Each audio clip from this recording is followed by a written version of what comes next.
Welcome to the deep dive. We got this article sent in about speaking less, and I gotta say it's a pretty intriguing concept. Yeah, for sure. Who hasn't wished they'd maybe held back on a few words here and there, but this article goes way beyond that, just simple regret. It links Yeah. speaking less to some really impressive personal qualities. Yeah, and it's really interesting how it connects these qualities back to Stoic philosophy. Right. So we're not just talking about being quiet anymore. Yeah. We're looking at intentionality, self-mastery, almost like silence is this tool for living better. Okay, so let's break this down a bit. The article points out 10 specific traits, and right off the bat, it calls silence a sanctuary, a tool for wisdom. Not just no sound, but a deliberate choice. Does that resonate with you at all? Oh, absolutely. Okay. It reminds me of that Stoic idea of controlling what you can control and starting with your own mind. So when you choose silence, you're creating space, for reflection, for taming those impulsive reactions, and then you can respond more thoughtfully. Oh, it makes you think about all those times you just blurted something out and instantly wished you could take it back. Oh, yeah. So it's not about never speaking, but being intentional with the words we do use. Exactly. And that intentionality leads right into the next trait, which is deep listening. Oh, yeah, that's a good one. Might seem obvious, Yeah. less talking equals more listening. But the article goes deeper than that, don't you think? It does. It's not just hearing the words, but sensing the emotions, the intentions behind them. It's you're not just listening, you're developing real empathy. And that kind of listening builds trust, opens you up to different perspectives. It's almost like a secret weapon for better relationships, wouldn't you say? Totally. I'm picking up a theme here. Intentionality, thoughtfulness. Yeah. And it seems to flow right into the next trait, choosing words wisely. Yeah, the article actually quotes Marcus Aurelius on this one. Oh, really? Be concise in speech, avoiding superfluous words. Recognizing that words have power and using them with precision. Less is more right. When every word counts, you make sure they really count. It reminds me of how those who speak less often have this aura of calm around them. It's magnetic almost. Yeah, I know what you mean. And that calmness, I think, often comes from a deep inner peace. It's about aligning your actions with your values, being comfortable with introspection, which Stoicism is all about. So it's not about suppressing emotions, but processing them in a way that brings tranquility. That's pretty powerful. But here's where it gets really interesting. The article claims that those who speak less actually project more authority in a world that often prizes being loud and outspoken. How does that even work? It is kind of a paradox. Yeah. But their silence kind of conveys control. Yeah. Almost like they're choosing to hold back, which makes people lean in and pay attention. But doesn't that make it harder to advocate for yourself or, contribute to a lively debate? Is it important to speak up even if it might lead to a disagreement? That's a good point. It's about finding the balance. Speaking less doesn't mean staying silent all the time. It's about choosing your battles wisely, as the Stoics would say. Which brings us to the next trait, avoiding unnecessary conflicts.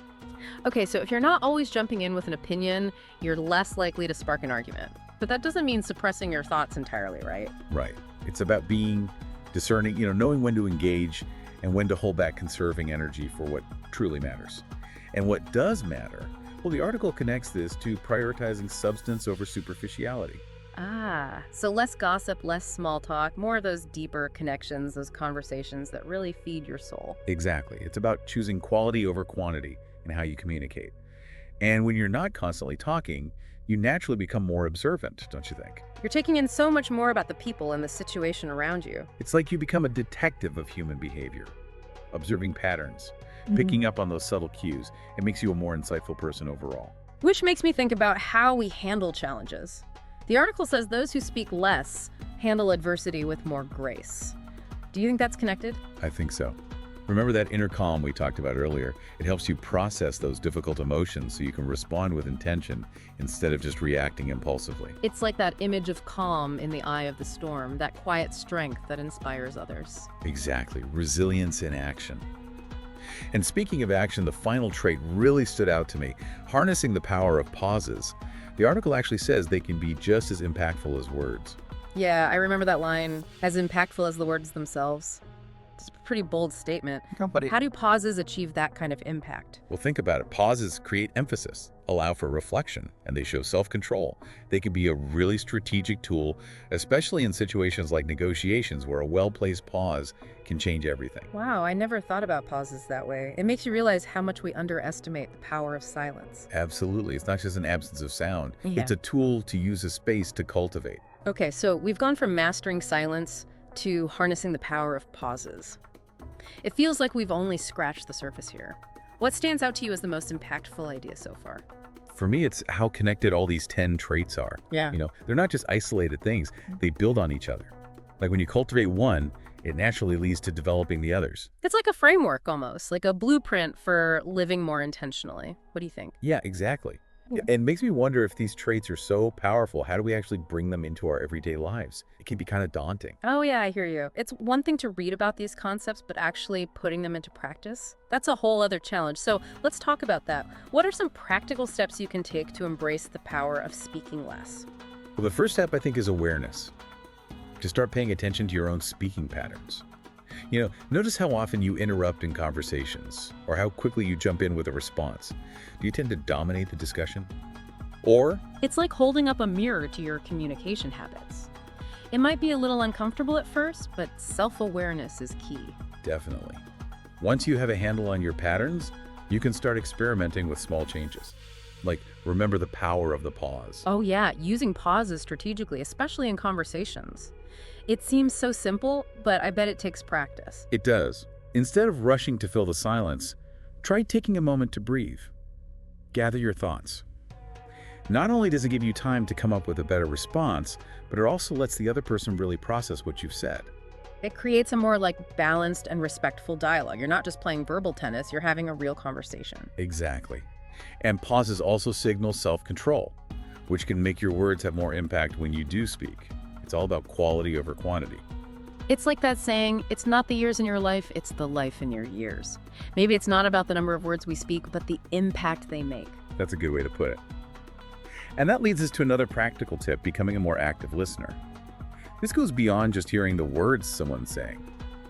It's about tuning in to their nonverbal cues, their emotions, the unspoken messages. You're not just taking in information, you're building empathy and understanding, which is like the foundation of any strong relationship. But how do you actually become a more active listener? I feel like my mind wanders so easily, especially with all the distractions these days. It's definitely a practice. Try starting small. Put your phone away when someone's talking. Make eye contact. Resist that urge to interrupt or plan your response while they're still speaking.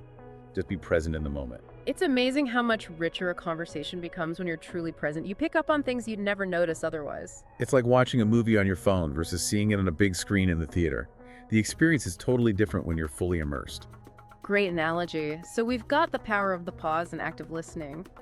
What are some other ways we can bring more silence into our lives, even with all the craziness of everyday life? One powerful practice is carving out time for silent reflection every day. Maybe through meditation or journaling, spending time in nature, or just sitting quietly with your thoughts for a few minutes. It's like creating a mini retreat just for yourself, a space to recharge and reconnect. I know meditation can be tough, but even 5 minutes of quiet can make a difference. Oh, definitely. In those moments of stillness, you can process emotions, get clear on your goals, even tap into your intuition. It's like hitting the reset button on your mind, clearing out the clutter and making room for new insights. Okay, that's going on my to-do list. What about the social side of this, though? The article mentions prioritizing substance over superficiality. So does that mean no more small talk? How do you even do that without seeming rude? It's not about being rude, it's about being conscious. You can still engage in small talk, but be aware of the energy you bring to it, and make an effort to seek out conversations that are actually meaningful to you. So be selective with your words and with your company. Surround yourself with people who inspire you, who challenge you to grow. Exactly. Choose quality over quantity in your interactions and the conversations you have. Remember, speaking less isn't about becoming a silent observer in the world.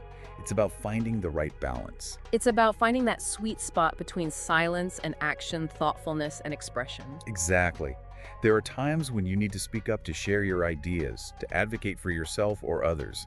The key is to do it with intention and awareness, making sure your words match your values and goals. So it's not about silencing ourselves entirely, but understanding the power of silence and using it strategically. Right, instead of seeing silence as emptiness, we can see it as a valuable tool, something we can use. It's all coming together. By practicing active listening, we become more aware of our own speech patterns. And by making time for silent reflection, we figure out what really matters, which helps us choose our words and our company more carefully. It's a cycle, right? A cycle of growth and self-discovery. And as we develop these habits, we start to experience the deeper benefits of speaking less. We become calmer, more focused, more resilient. We even connect more deeply with ourselves and others. Exactly. And those benefits spread outwards, impacting not just our own lives, but our communities and the world around us. Which brings us back to that vision you talked about. A world where people really listened, chose their words carefully, where silence wasn't something to be afraid of, but a source of strength. I love that image. A world with less noise, more empathy, deeper connections. It's a beautiful thought. And it starts with each of us. We may not be able to change the whole world overnight, but we can change ourselves. Exactly. We can be more mindful of our words, more deliberate in our actions. We can rediscover the power of silence. You know, the article focuses on spoken words, but it's got me thinking about all the chatter in my own head. You know, that inner monologue that never seems to stop? Could we apply these same principles of silence and intentionality to our internal world too?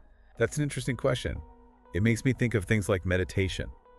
They teach you to become more aware of your thoughts, to create some space between you and all that mental noise. So instead of being controlled by your thoughts, you can observe them more objectively, choose which ones to focus on.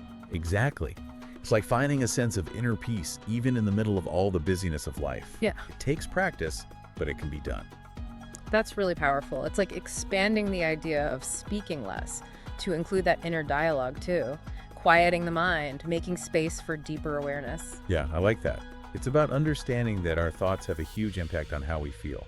So if we want to live more fulfilling lives, more intentional lives, it's not just about the words we say, but the thoughts we choose to focus on. That's a great way to put it. It all comes back to mindfulness, doesn't it? Paying attention to what's happening inside and outside of ourselves. This has been such a thought-provoking deep dive. We've only just scratched the surface, but it makes me even more curious to keep exploring these ideas. Me too.